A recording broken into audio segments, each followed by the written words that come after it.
I am sorry राखी जी। नहीं, मेरा मतलब आपका बेटा करण सही बोल रहा था। मैंने कुछ ज्यादा ब्लंटली अपना ओपिनियन दे दिया था। नहीं डॉक्टर साहब, मेरा करण गलत था। उसने जो कहा गलत कहा, क्योंकि अभी वो सोचने समझने की कंडीशन में नहीं है, क्योंकि वो बहुत ज्यादा गुस्से में है और उसका गुस्सा कोई नॉर्मल गुस्सा नहीं है। वो जंग लड़ रहा है इस दुनिया से नहीं, अपने दिल से। और इसी दिल की लड़ाई में मेरा बेटा हमेशा मार खा जाता है।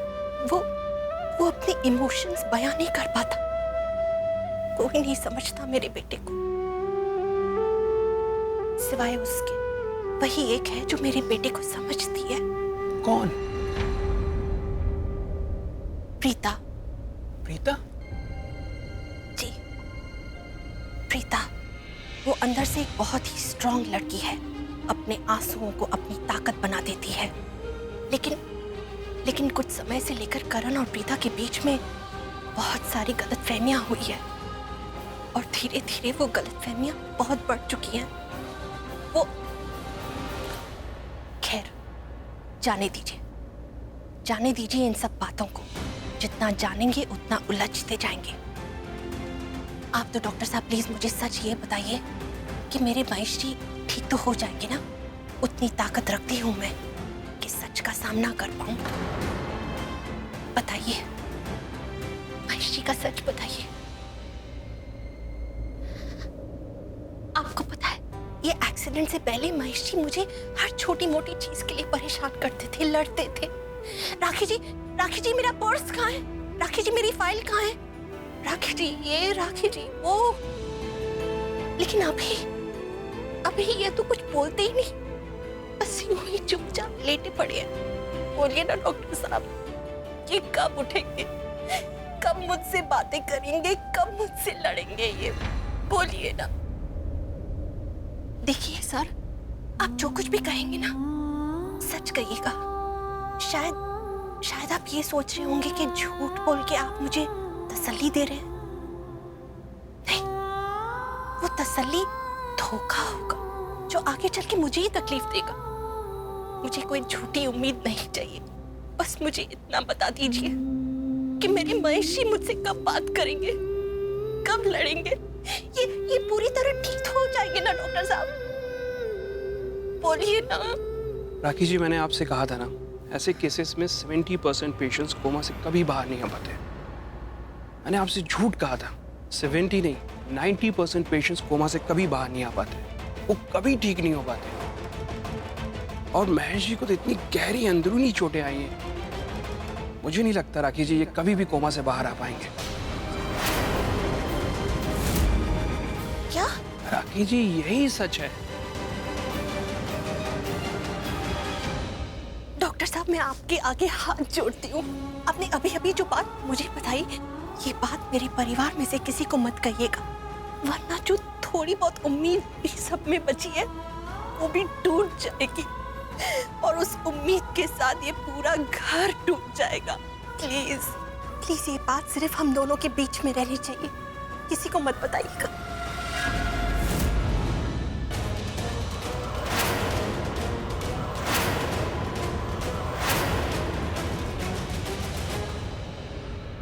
चाची, आपको प्रीता दी की शादी बहुत बहुत मुबारक हो। अरे बेटा, तुझे भी तेरी बहन की शादी बहुत बहुत मुबारक हो।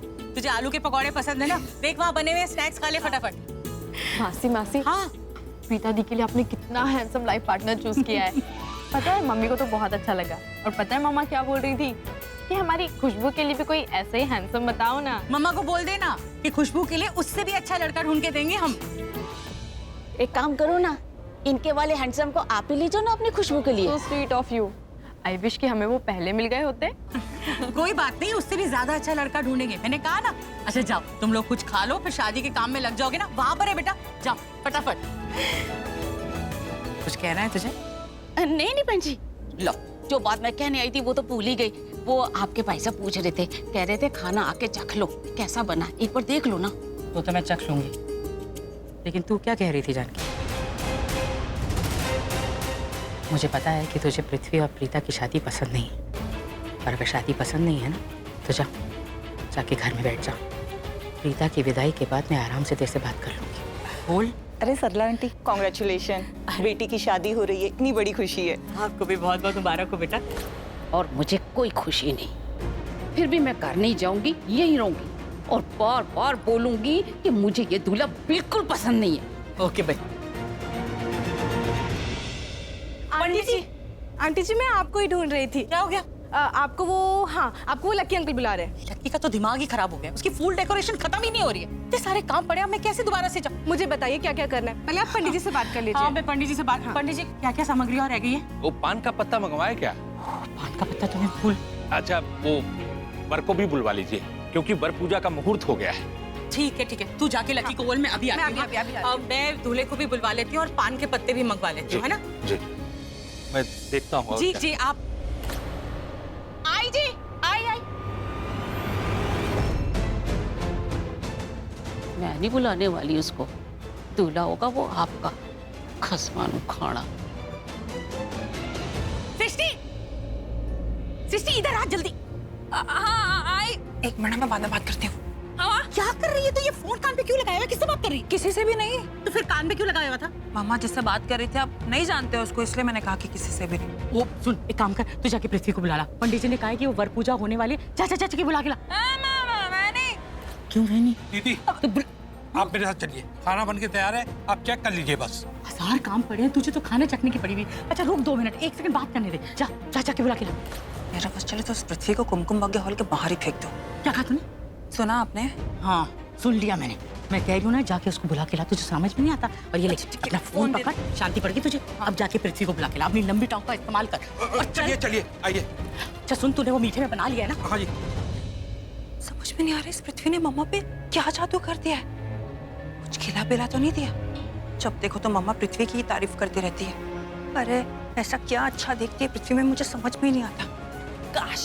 काश मम्मा थोड़े ध्यान से करण सर को देखती तो आज इस मंडप में पृथ्वी की जगह करण सर होते।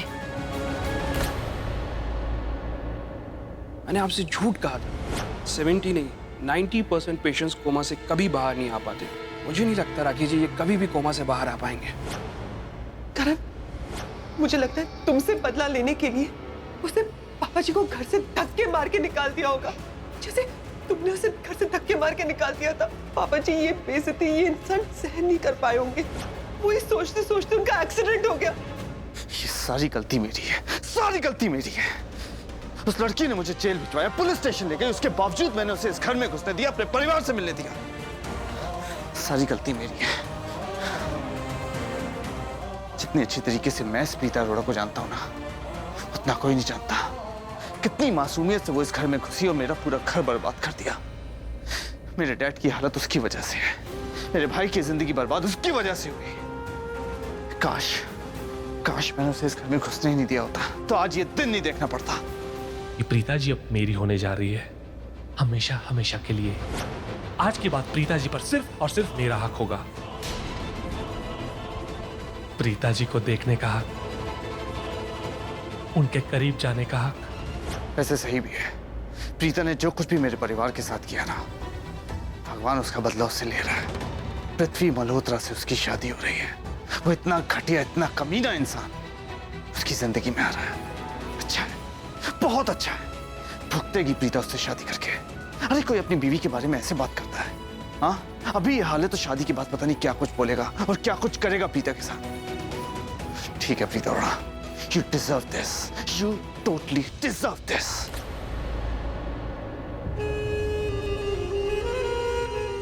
सिस्टर इन लॉ, आज ना मुझे बहुत अच्छा लग रहा है। तुम्हें पता है आज मैं बहुत खुश हूँ।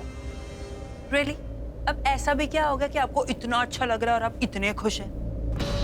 देखो ना, पहले तुम मुझे पसंद नहीं करती थी, मैं तुम्हें अच्छा नहीं लगता था, और आज तुम मेरे आगे पीछे दाएं बाएं घूम रही हो, मेरा इतना ख्याल रख रही हो, मुझे क्या चाहिए क्या नहीं चाहिए हर चीज का डिटेलिंग में ध्यान दे रही हो। शादी के मंडप तक ले जाने के लिए तुम मुझे रूम तक लेने आई। क्या बात है, इतना बदलाव कहां से आ गया? कहीं ये तुम्हारी उन कजिन्स का असर तो नहीं है? तुम्हारी कजिन्स मुझे बहुत लाइक करती है ना, तो कहीं उनकी वजह से तुम अपने जीजू के लिए इनसिक्योर तो नहीं फील कर रही हो? ये आपकी खुशफहमी नहीं, आपकी गलतफहमी है। लेकिन अगर आपको अपनी गलतफहमी में खुश रहना है तो रहो ना, इट्स योर चॉइस। हाँ तो मैं तो खुश हूँ, बहुत खुश हूँ मैं तो, पर तुम नहीं लग रही। क्यों सिस्टर इन लॉ, तुम खुश क्यों नहीं हो? तुम मुझे पसंद नहीं करती ना, और खास करके आज ये शादी के कपड़ों में देखकर तो तुम बिल्कुल खुश नहीं हो, है ना? इसमें नया क्या है? जो मुझे नहीं पता वो बोलिए ना। आज के बाद ना चाहते हुए भी तुम्हें मुझे पसंद करना पड़ेगा। ये है वो नई बात जो मैंने आज से पहले तुम्हें कभी नहीं बोली। Really? क्या? ना चाहते हुए भी तुम्हें मुझे एक्सेप्ट करना पड़ेगा। You know why? क्योंकि आज मेरी शादी तुम्हारी दी से होने वाली है, प्रीता जी के साथ। तो मैं कौन हुआ तुम्हारा? जी जा जी। माई सो कॉल्ड जीजा जी। आज तक मैंने भी आपको एक बात नहीं बताई, लेकिन आज सोच रही हूँ कि मौका अच्छा है बता ही दूं। आपको पता है मैं आपको इतना पसंद क्यों नहीं करती हूँ? Why don't I like you? क्योंकि मैंने आपकी सूरत नहीं, आपकी सीरत देखी है। आपकी सूरत जितनी गोरी है ना, आपकी सीरत उतनी ही काली है। आप अंदर से कुछ और बाहर से कुछ और है। आपकी असलियत शायद दुनिया नहीं जानती हो, लेकिन मैं और करण सर अच्छे से जानते हैं। बस सृष्टि,